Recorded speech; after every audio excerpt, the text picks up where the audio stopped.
Welcome to the GTN show. This week we've got pro retirements, Oscars awarded to a triathlete, and a world record for a centenarian. Plus we have got plenty of race news, including a high-profile DNF, which leads us on to the question, when, if ever, should you DNF?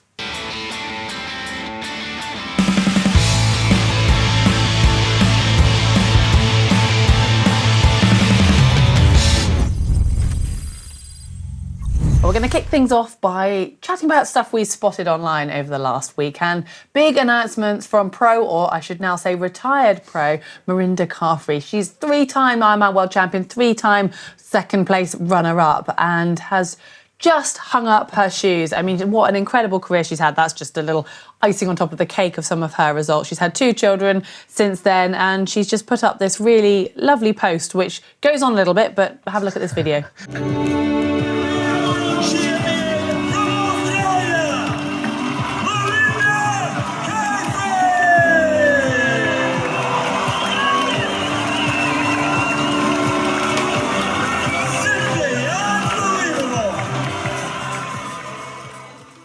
Yeah, it's hard to sum up a 20-year career in a short video on Instagram and a little blurb that she wrote there. She said, an ending gives the story its meaning. And yeah, she's basically moving on and very excited about what's to come. And we congratulate her on a very successful career and wish her all the best for what's to come.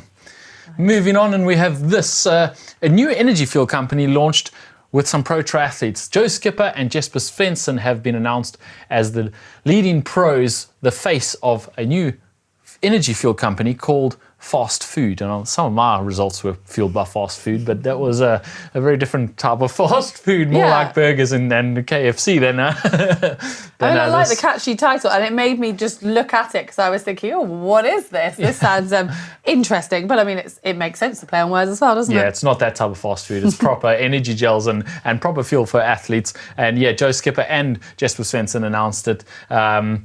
They're proud to announce that we're using We Are Fast Food this year to fuel all their training and racing.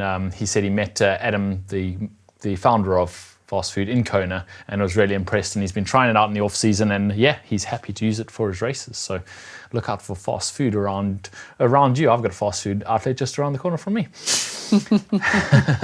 Anyway, moving on, I'm sure by now you guys have most probably heard of the film All Quiet on the Western Front, because it has been the talk of the awards season, and it's also been the talk in the triathlon world due to Lesley Paterson, who basically helped adapt the screenplay and has played a major part in this. She's been donning gowns rather than lycra recently, hasn't she? Yeah, some impressive outfits. I don't know much about Oscar's fashion, but she did use some earnings from her triathlon career, from actual race wins, because she bought the rights to this screenplay back in like 2006, I think, and then she was at risk of losing them, and she actually had to invest some of her own money that she made from winning triathlons to secure the rights until eventually Netflix came on board to actually make this movie happen. And now it's happened, and she's won all kinds of awards, 7 I think Brit Awards, BAFTAs, and now 4 Oscars for this movie. It is very impressive, and yeah, she's wearing fancy $20,000 dresses on the red carpets in Hollywood. Yeah, pretty cool. It just shows how perseverance and patience really pays off across the board, not just in sport, doesn't it? Talking of patience, this could be a world record thrust attempt in many years' time. There is many years' time. I'm turning 40 here, they're not 90. There is a new world record for a 100-year-old woman who has just run 100 metres in a time of 1 minute and 17 seconds, breaking the previous world record. I just think, it just makes me feel warm and fuzzy. I think that's so cool. Incredible. I mean, yeah, incredible to run that distance, run any distance for 100. In fact, the hardest part of that is definitely just getting to 100. Yeah, well done to her. I saw this funny thing on social media. Cam Worth, on the back of Ironman South Africa, he was in South Africa, went down to Cape Town for the Cape Town Cycle Tour, which is, I think it used to be the biggest timed cycle race in the world with 65,000 competitors. I think might still have that title, I'm not sure, but Cam Worth rode it in the elite wave in the front, and Richard Murray, I think, also rode it, and he posted this that is Strava file from it, which is 108 kilometers in 2 hours and 49 minutes, and he said, not bad for a 4-man breakaway. Thanks, Cameron Worth, for pulling for the majority, to which Cameron Worth, typically in his normal fashion, responded, pulling for the majority? I don't remember seeing you put your nose in the wind once. I think Cam might have done most of the work in that breakaway, but that's not surprising at all. And yeah, the boys having a bit of fun in some cycle racing outside of their triathlon. Yeah, good to see. Sticking with cycling, and this was sort of going to lead us into our talking point, but there's a recent post, which again, I expect a lot of you have seen, from Lionel Sanders from Clash Miami, or should we say Crash Miami? Oh, on the weekend, and he's put up a video on his Instagram as well as on his YouTube, basically showing his frustration after crashing out on the bike. I don't know what happened, but I crashed on the more technical corner. I had done the corner 15 times up until this point and had pretty well been within 3 seconds every lap, so I don't know what happened. I just took the corner too fast, lost control, went over the handlebars, pretty beat up. I would continue, but my leg really hurts, and so I don't actually think I can continue. And I've got some more races, and so I would like to try and heal. And it sucks because I feel like I was in the thick of it. So that's my luck. Yeah, Lionel, not really sure what happened there. Lionel's not really sure what happened there. He said it was one of the most technical corners on that course, but looked like a pretty standard corner on a course that if it was a corner. He had already done 15 times at that point, so not really sure what went wrong. He said maybe his foot clipped the ground. He said in his YouTube video, I was riding, that's probably the best I've ever rode as far as cornering and handling goes, which evidence to the contrary, obviously. But disappointing that he was taken out of that race. We'll get to the results of that race later on because there were some impressive performances there, and even though Lionel Sanders took himself out of the mix. And also talking about race results or races that are not going to plan, Fenella a couple weeks ago at Ironman South Africa had, not a great race. She already had a bruised body going into the race from a bike crash leading up to it, and then she lost all her nutrition on speed bumps in the race, which meant she had to get through the day, the hard way. And Precision Fuel and Hydration have actually dug down into her numbers and what it actually took for her to get through that event. And it makes for some interesting viewing. Yeah, it does. I mean, I think her target, apparently, according to their blog, was over 100 grams of carbs per hour for the average of the full Ironman. Now, obviously, it was down on that, but she still managed to get in the 80 grams of carbs per hour. The sodium, I think, ended up being higher than initially planned, purely because she was taking drinks that she didn't know exactly the quantity. But there's a really interesting breakdown on the Precision Fuel and Hydration website, and they do that on a few athletes on their races. And I personally I'm not going to go into all the details now, but if that sort of thing interests you, I'd suggest, having a look. Yeah, it's quite interesting how she was able to improvise and overcome and get to the finish line, although she does admit that it did probably take something out of her race performance. They're not using her own nutrition, but using what was on the course.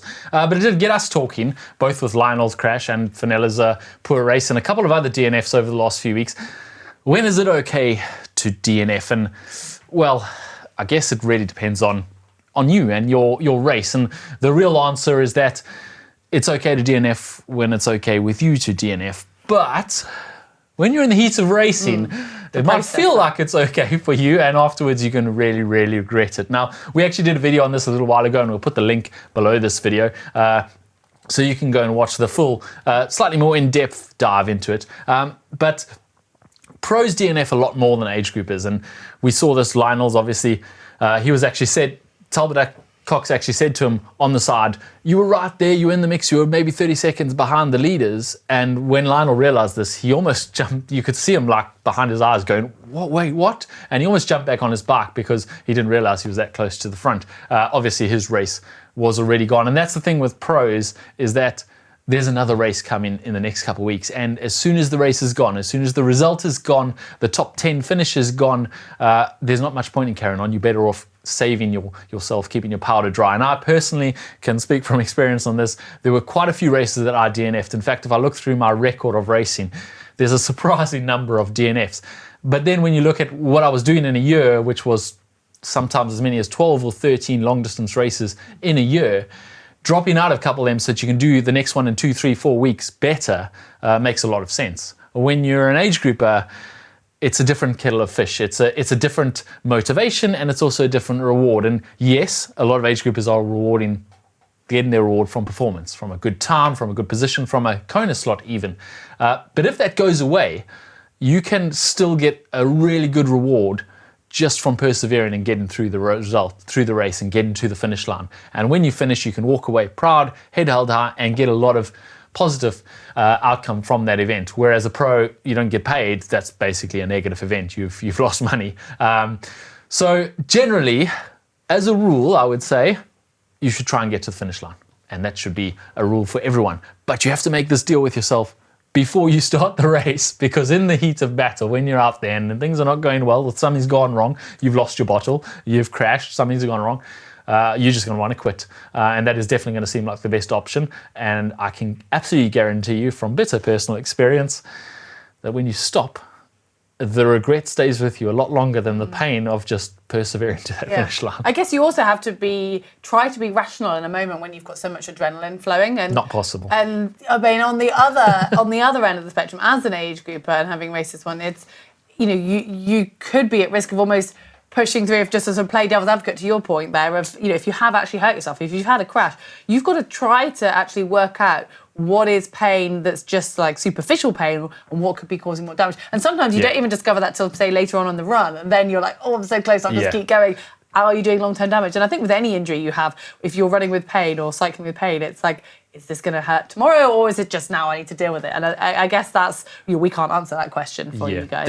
That is an important point, that when your health is at risk, be it long-term physical injury that you might be doing to yourself, or just actual physical health, as in you might end up in a medical tent or an ambulance, then it's okay to DNF. Definitely, always put your health first. There's no such thing as death before DNF, regardless of what those t-shirts tell you.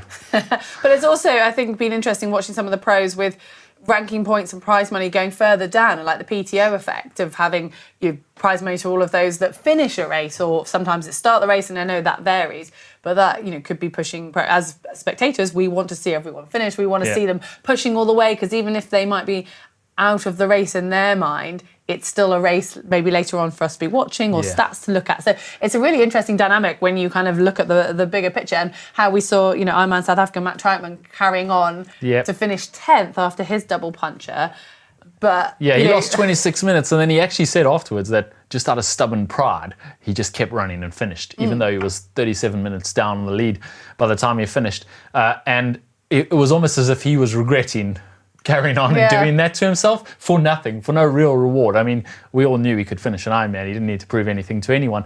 But then the flip side is, obviously, when you do DNF and you pull off, you step off the race course, you do get a lot of negative feelings, a lot of negative emotions around that, and also you get a lot of negative feedback from the general public, who go, wow, you don't respect the race, you could have finished, you should have carried on. And it is a very difficult thing, but I think what it comes down to is it's personal. When it comes to DNFing, you've got to be okay with it, because it's a bitter pill to swallow. It's difficult. Even if you've got every reason in the world to DNF and you really shouldn't carry on the course, it is still a hard pill to swallow. So make sure when you do DNF, or if you do DNF, and if it's an option, that you've made it for the right reasons. Decide beforehand where your red line is and what you're going to stop at. And then hopefully everything will go well, and it won't actually be a decision you have to make. And we want to know from you, have you DNF'd? Would you DNF in that situation? Such as Lionel Sanders, there were some comments on his YouTube video. They were like, if this was cycling, they would have just got back on their bike. That was just a bit of road rash and finished the race. But this isn't cycling. That's the thing as well. He's got to get off and he's got to run. And when you run with those kind of injuries, you can cause yourself serious long-term damage. And it's his body and his decision. Exactly. Yeah, it's your decision. And when it's okay with you, absolutely you can. So, do you DNF? Have you DNF'd? Will you ever DNF again? Leave your comments down below. We'd love to hear from you. And yeah, we're going to move on with the show now. Moving on with your tri news now, and starting with an interesting release from the PTO. They've released their Beyond Human documentary, the first in the series, and it's called The Contenders. And it is a look at, well, all the contenders for this year and who's going to be the big players in the big races this year. It's it's very dramatic and very tense, and it's pretty well put together. If bordering on cheesy, it's so dramatic, but it does build up the tension quite a lot for the races to come, and all the well, the competitions that are going to come, Christian, Gustav, Jan Frodeno against them in Ibiza, etc. So head over to the PTO YouTube channel to watch that. It's definitely worth a watch to get your appetite wet for this year's racing. Get you ready for racing. Whereas on the other hand, we have the next part, or the second part of the Cat Matthews documentary, Crushed, coming out. It's due to be released this Sunday, the 19th of March. And that's a little bit more dramatic, I think it's fair to say. I mean, if it's leading on from the first one, we've been told this second one is pretty intense, as the first one did end on that 999 call, or 911, is it in America? 911, 911 call. Don't dial that 111 or 999. Don't dial any of those. But apparently, yes, keep your eyes peeled for that, because I think it's going to be a bit of a harrowing watch. Yeah, apparently it's pretty intense. Yeah. Digging deep into Kat's horrible crash and the journey since then. But it's nice to know that she is back and will be racing again soon. So, yeah, we can all watch it. Positive. All's well that ends well. Right. There's also a new challenge race in Barcelona. Challenge has taken over the iconic Barcelona Triathlon, and it's going to have a new look on the 8th of October 2023 in the famous city of Barcelona, of course. And they've brought a new distance too. And this is quite interesting because they're calling it the short distance, and they're going to have an elite field, and they're going to have prize money for it, 25,000 euros prize money. But it's not short distance as in Olympic distance. It's not middle distance as in the PTO 100k or 70.3. It's somewhere in between. So it's a 1.5 kilometer swim, a 60 kilometer bike, and a 15 kilometer run. And they call it the short distance, which, I mean, it's short for non-drafting triathlon, I suppose. Anyway, they say creating a course in the center of one of the world's most popular cities is not easy. Hence, while most long-distance events tend to be somewhere outside of the city boundaries, said Challenge Family CEO Jort Vlam.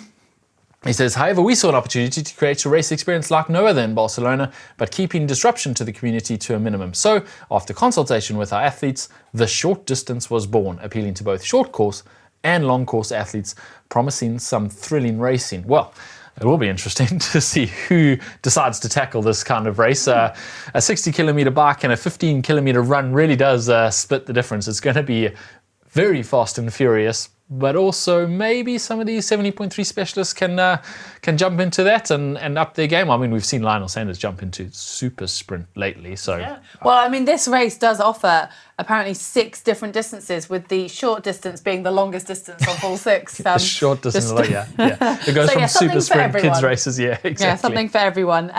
Moving on, we've just spotted an incredible feat by marathon runner Julie Weiss, who has raised over $1 million for pancreatic cancer research on her own from basically running lots of marathons.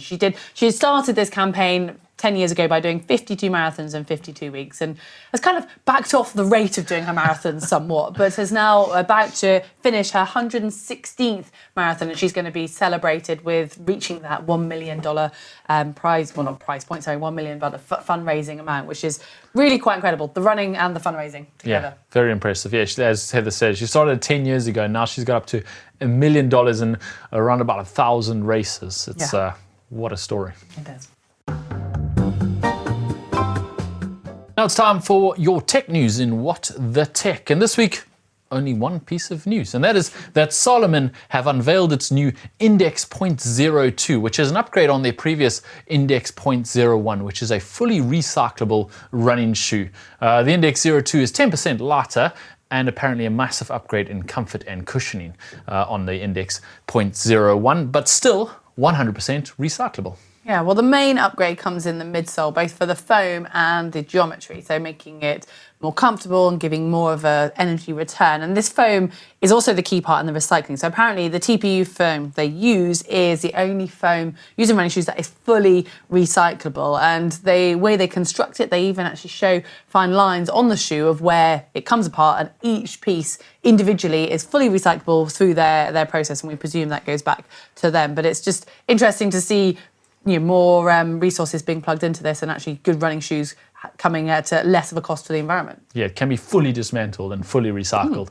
apparently. And we're actually seeing something similar from On Running, where they have their subscription service, the Cyclone subscription service, where you get a pair of shoes and you wear it for 3, 4, 5 months, and then you send it back to them and they send you a brand new pair of shoes. And that shoe also is 100% recyclable with no dyes or anything in it. So it's good to see these running brands getting onto the reducing the environmental impact of running shoes, because they have a pretty high environmental cost, running shoes do.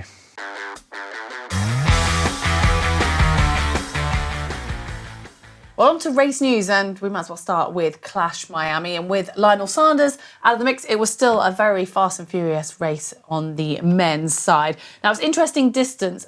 Don't ask me to convert this, but it's 1.1 mile swim, a 39-mile bike, and a just over 10-mile, apparently, run. Obviously, due to... It's 1.7 Ks, 62 Ks, and 16.9 Ks. There we go. Nicely converted. Thank you, James. But due to an incredible run, it was Jason West who took the overall win, putting, well, almost 3 minutes into Daniel Baekkegard. But it was Tom Bishop who was second, and then Daniel Baekkegard in third, Sam Long just off the podium in fourth. Yep. On the women's side, Lucy Barham took the win quite comfortably, with Sif Bendix-Madsen in second and Pamela Oliveira in third there. Some fierce racing going on. Meanwhile, we had the Arena Games over in Sursee in Switzerland, which is a new venue for them. And South Africa's Henry Schumann took the win there. He's on his return to form after a couple of seasons of bad injury and illness. He had a bad COVID and then a bad injury. He is back at it, and he took the lead in the second stage and then went on to win in the final stage quite comfortably, ahead of Maxine Huber-Moosbrugger in second, and the hometown favourite Swiss racer Simon Westerman in third. Yeah, well, in the women's race, there was a dominating performance by Jagnat Bragg-Meyer, who started the third and final round with a 30-second margin and solidly went on to take that win. But some exciting racing for second and third. It was incredibly close. Olivia Matthias for Great Britain actually took second, but less than a second ahead of Fanny Zalai, I think that's how I say her name, from Hungary. Just 15 years old, so she's certainly a name that's new on the block, and I think one to watch. She only turned 15 in January, so an incredible performance that everyone's talking about. Definitely a name you need to remember. That means everything to play for going into the final in London on 8th of April in those Arena Games. On the women's side, Zanette Brachmeier and Gina Sereno are both tied on 250 points, and in third and fourth, Sophie Lynn and Olivia Matthias are tied in third and fourth with 231 points. And on the men's side, Chase McQueen's got 250 points, and so does Henry Schumann going into that final. So all of those have everything to play for in the final in London in a couple of weeks' time. Yeah, make for some exciting racing. We also had Xterra racing over the weekend. It was Xterra Rotorua Festival. Again, I don't know if I've pronounced that one correctly, but that was won by Jack Moody on the men's side, and on the women's side, it was Maeve Kennedy who took the win. And also down under, we had the Mulilaba World Cup, and that was won by Nicholas Free on the men's side, with, interestingly, Josh Amberger coming in fourth in a much shorter distance than he's used to. And on the women's side, Lottie Wilms took the win at the Mulilaba World Cup. Yeah, we've got more racing coming up this weekend. We really are into the season now with a 70.3 Lanzarote, so a big race for the European athletes. And Challenge Puerto Varas in Chile, also happening this coming weekend. All right, it's time to take a look at some of your photos, and this week in particular, your videos. And if you guys have any, you know what to do. You can share them using the uploader, which is on screen and also can be found in the description below. And this first one comes from Marty in Spokane, WA. Is that Western Washington. No. It's not going to be Western Australia. We're going to read the next bit, is it? Washington. Because he says here, and as you'll see in a moment, there may be snow on the ground, but when it's 44 degrees Fahrenheit or 6 degrees centigrade and sunny, it's time for shorts and a t-shirt run. James agrees. No. And we got another video, this time from Sarah in Okotox, Alberta, Canada. She says, it's March in Canada and everyone has the winter blues. Last night's swim session looked very different as we had a fun competition. It was 10 by 100 freestyle sprints with a twist. Every time we finished 100 meter, you had to jump out the pool and complete a task. You had to hula hoop, medicine ball, bowling, ping pong toss, stack solo cups, etc. It was an absolute blast and a great reminder to enjoy your training and have fun with it. It does sound like a lot of fun, That's actually. brilliant. It might be a challenge for us on the channel. This is the video she sent to us. And I'm going to call out Sarah on this one because she put that hula hoop in boomerang mode, and I could also keep a hula hoop up for a long time if I put my video in boomerang mode. If I don't put a boomerang mode, though, I'll probably get about a second or two. Yeah, I mean, I like that. It sounds a brilliant session. Well, we actually have a second one from Sarah. This one is actually of her dad. She says, my dad is 63 years young and has decided to get ready for his first ever triathlon. Looking around, we found a race on his birthday, April the 22nd, out in Greece. The Xterra Tri. What's truly impressive is my dad can't swim, so started taking lessons back in September. His tri club held a mini indoor tri this weekend, which he absolutely crushed. We're looking forward to the race goal in a few weeks' time. Oh, love watching GTN, especially the training tips and the funny competitions you guys have. Well, yeah, I think she might like to see a hula hooping competition, James. Yeah, well done, Sarah's dad. We don't know Sarah's dad's name. We'll just call him Sarah's dad. Good luck for your triathlon coming up for your 63rd birthday. Awesome. We also have this one from Nick, and it says Cube Lightning C68X, and he's in Lanzarote. He said, my wife and I decided to hang out a bit in Lanzarote after our training camp and volcano race, which was an amazing race and went really well to start the season. Highly recommend it to everyone. Thanks for that, Nick. He says, here we had just battled some big climbs to get to this beach with huge waves when I suggested we go for a quick swim session. The idea went down like a lead balloon. Apparently his wife or girlfriend was not keen to get in that water, but he looks pretty keen. And now it's time for the caption competition. Last week we had this photo of a smiling Hayden Wild on the Abu Dhabi circuit. Dominic McCann said, wouldn't you smile if you were riding faster than two people on a motorbike? Tequila Moti says Hayden saw the camera guy pointing his way, so he had a wild smile. Oh yeah, see what he did there. In a Fred Flintstone accent. I'm not sure I can do that. Do I enjoy cycling? Oh, yabba dabba doo. Oh, there you go. It was in you. But the winner this week is Kenneth McBeath, and says that smile says he's been making F1 car noises while going round the track. Can you do those noises too? No. Well done, Kenneth. Get hold of us and we'll get a cap out to you. And this week we have this image of Super League Arena Games winner Henry Schumann pushing his treadmill, I think. I don't know what he's trying to do there. I'm going with my treadmill is a bit behind everyone else's. I'm just going to move my treadmill forward a little bit. Marginal gains. Yeah. If you guys can do better, leave a caption in the comment section down below as you the hashtag caption competition. You could be winning a cap next week. And that's it for the show this week. Thanks for watching. Coming up on the channel later this week, we look at what happens when you give a beginner triathlete a 10,000-pound bike to ride. I'm intrigued to know what happens. I think they might smile. Yeah. Well, hopefully you guys have enjoyed the show. So give us a like. And remember, you can subscribe by just clicking on that globe and you'll get all of our videos. And if you've got a bit of time, why not check out the GTN shop for hoodies. We've now got new tri-suits on there. We've got quite a huge array of kit. And talking of kit, there's a video you might want to watch, and that is an unboxing video of a new Orca open water swim wetsuit, because you have the chance to win one. Get entering now. Thanks for watching.